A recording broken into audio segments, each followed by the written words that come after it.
Hello, everyone, and welcome back to English Pod. My name is Marco. And my name is Catherine. So, Marco, today we're talking about rent and housing. Right, we're actually going to be moving. We're going to be going to a new apartment or a new house. And so we're going to look at all the words related to this because sometimes it can be a real hassle, right? It can be really difficult. Absolutely. Well, you love moving, right? You were telling me how much you love moving your stuff and negotiating a new lease. Well, I like the negotiation of the lease, but not the moving aspect. I don't think anyone likes moving. Actually, I do like it at times because then you can just throw away so many things that you have no need for and you wouldn't throw away unless you moved. So let's go check out today's dialogue to find out what happens to the characters.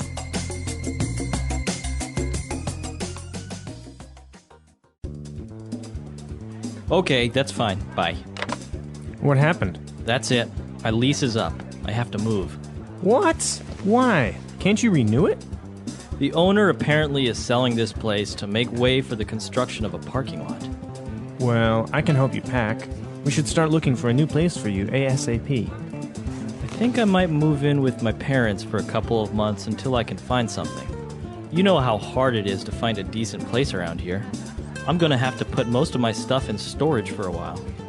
Well, let me know if there's anything I can do to help out. Actually, would you mind looking after my pet tarantula and snake for a couple of weeks?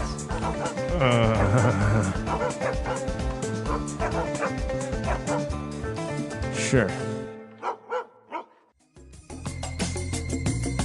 All right, we're back. So, well, it's not much of a big deal. I guess if you have your parents nearby, you can just move back in with your parents. Easier said than done. True. We'll get to that in a little bit, but let's take a look at the words that are used today in Language Takeaway. Language takeaway. All right, so this first one is an important one because generally when you're looking for a house or an apartment, there are two things you can do.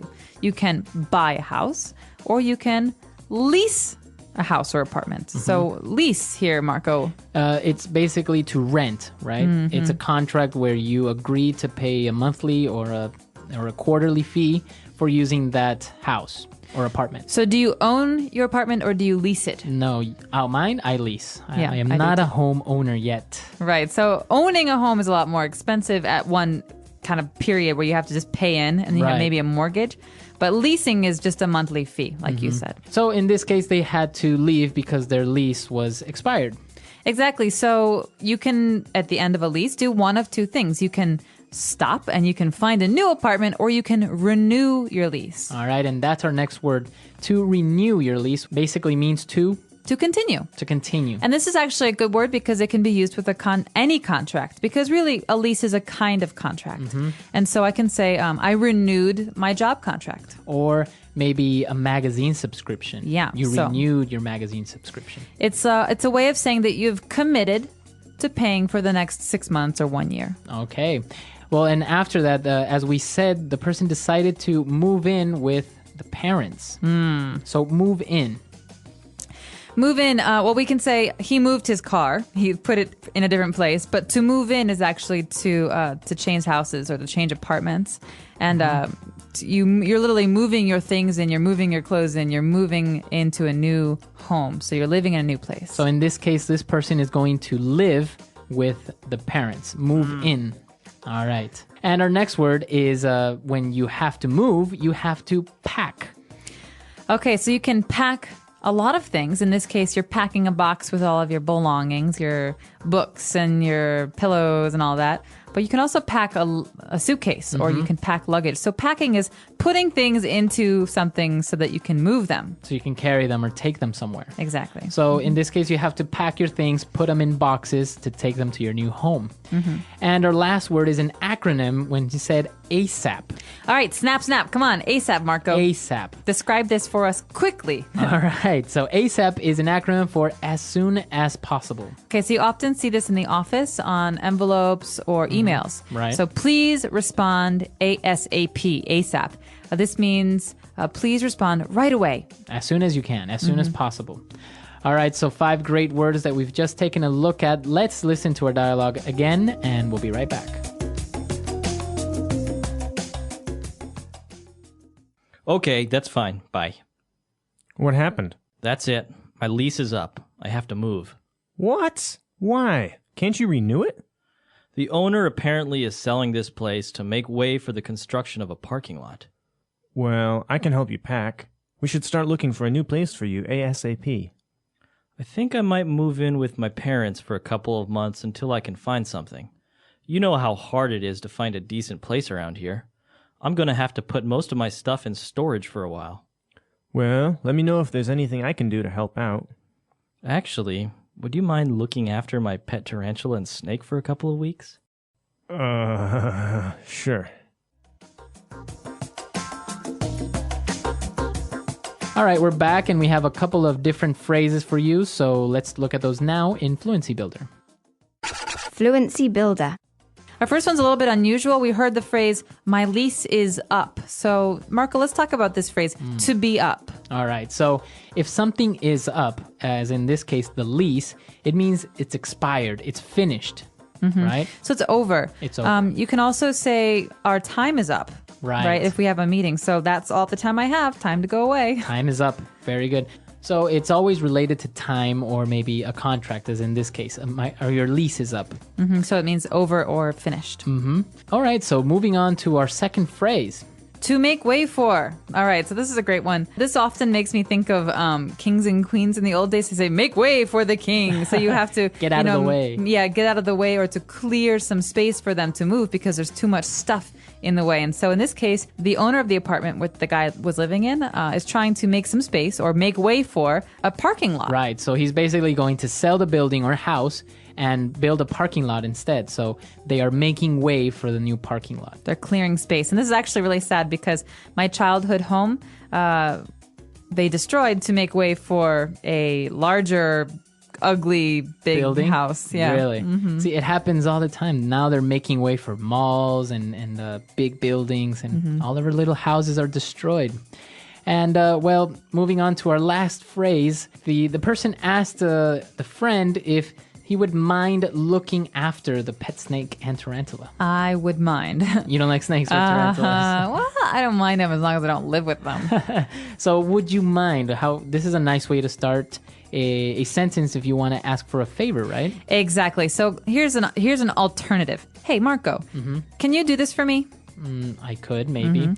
I could say, Marco, would you mind doing this for me? It's more polite. It is more polite and it's a little bit gentler. Yeah. So it's And so- nice. It's a nice way of asking someone for a favor. Exactly. And that's why this is funny because the favor is not like, would you mind watching my kitty? The favor is, would you mind watching my poisonous pets? Right. All right. So would you mind it? But in the end, the person agreed. So it works, right? It does work. So would you mind, so listeners, would you mind listening to today's dialogue one more time at its normal speed before we come back to you and talk more about renting an apartment?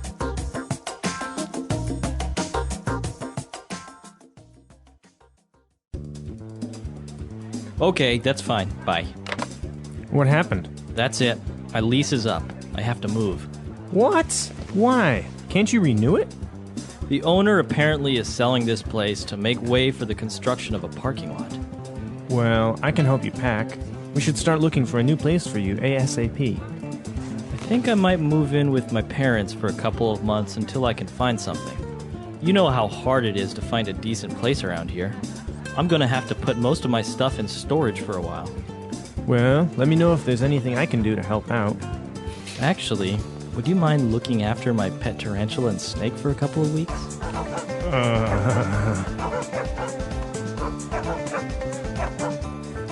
Sure.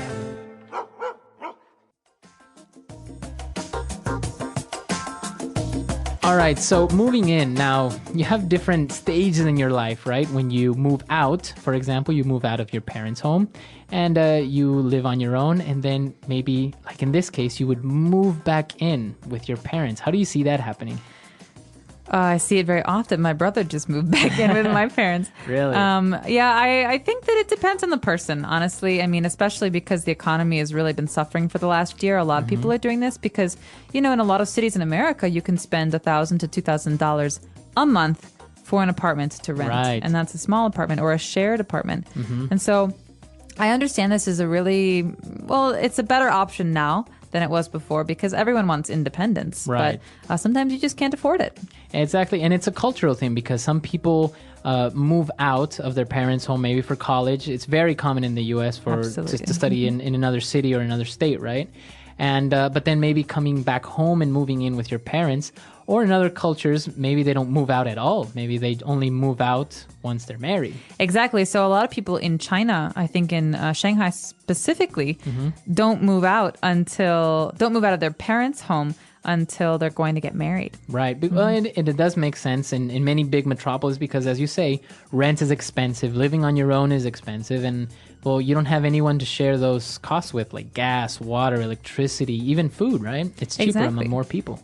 And not to mention a little bit scary living on your own for the first time. It is a little bit scary. What about having somebody move in with you? Maybe a roommate or girlfriend or boyfriend? Ooh, that's always the big step. The big commitment. The big commitment. You're in a relationship and you ask your partner to move in with you. It's the step before marriage, I guess. Wow. There's nothing before that? Nothing before marriage? No. That's pretty much it. You tell me. I don't know. All right. That's all the time we have for today. But be sure to come to our website, englishpod.com. If you have any questions or any comments about this topic, we would be glad to have your input on it. And we'll see you guys there. And if you have any suggestions for the step before marriage, please let us know because we're in the dark on this one. So until next time. All right. Bye, Bye-bye. everyone.